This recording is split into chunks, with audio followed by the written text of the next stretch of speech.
Assalamualaikum warahmatullahi wabarakatuh. Di sini saya akan menjelaskan tentang teorema 7.3.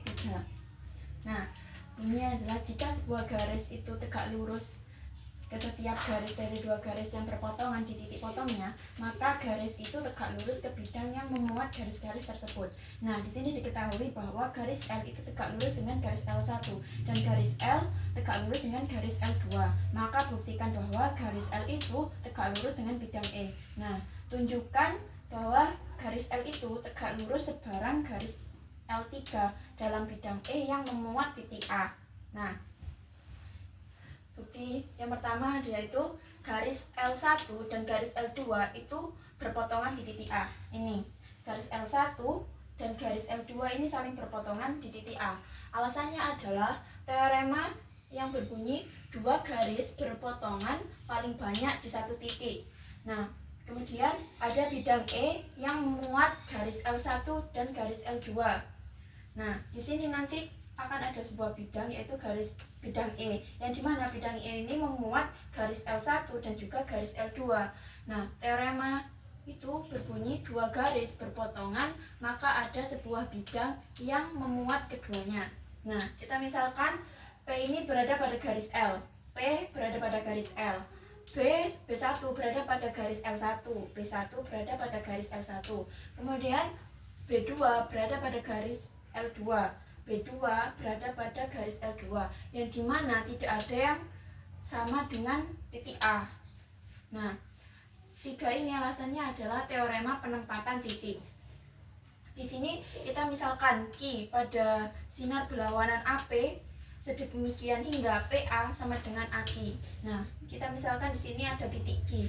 Titik Q ini itu tuh berlawanan sinar dengan sinar AP.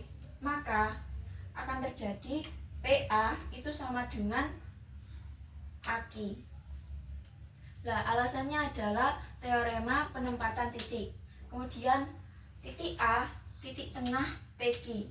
Nah, titik A ini akan berada pada tengah, yang dimana titik A akan menjadi titik tengah dari PQ. Nah, alasannya adalah definisi titik tengah. Kemudian dalam bidang yang ditentukan L dan L1 ini, L1 ini adalah tegak lurus, maka L1 ini memotong garis L, yang dimana memotong garis L pada titik A. Jadi akan ada perpotongan pada titik A. Kemudian di garis L ini ada titik P dan juga Q. Maka akan terjadi garis L1 adalah garis sumbu PQ. Nah, garis L1 ini merupakan garis sumbu dari PQ. Alasannya adalah definisi garis sumbu. Maka akan didapatkan B1P sama dengan B1Q. Nah, ini B1P itu sama dengan B1Q. Alasannya adalah teorema garis sumbu. Nah, teorema garis sumbu ini adalah misalnya ini kan ada garis L. Nah, garis L ini memotong ruas garis AB, yang dimana garis L ini akan menjadi garis sumbu. Jadi, nah di garis L ini kan misalkan ada titik P. Nah, maka titik P ini akan berjarak sama pada ujung-ujung ruas garis, yaitu akan terjadi PA sama dengan PB, seperti itu.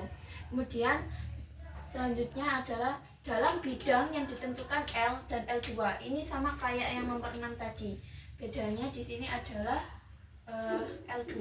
Nah, kalau di sini L2, maka L2 adalah garis sumbu PQ. Jadi L2 adalah garis sumbu PQ.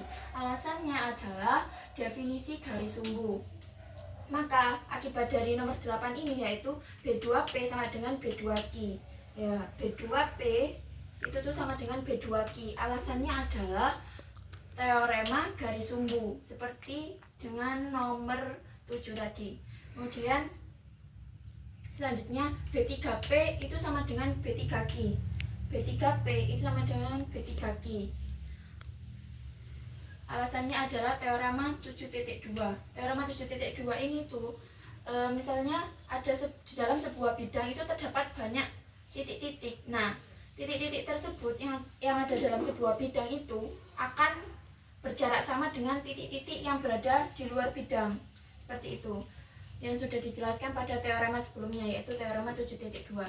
Kemudian ada garis L3 ini. Kemudian pada B3 ini tadi kan di sini kita tempatkan B3 ya. Kita tarik garis menjadi garis L3. Yang alasannya adalah postulat garis titik A dan B3 dan titik B3. Kemudian pada bidang yang ditentukan oleh garis L dan L3. Ini L3. Ini semua seperti ini dan ini juga, yang dimana L3 adalah garis sumbu dari PQ. Alasannya adalah akibat 5.1. Nah, akibat 5.1 ini itu adalah ini.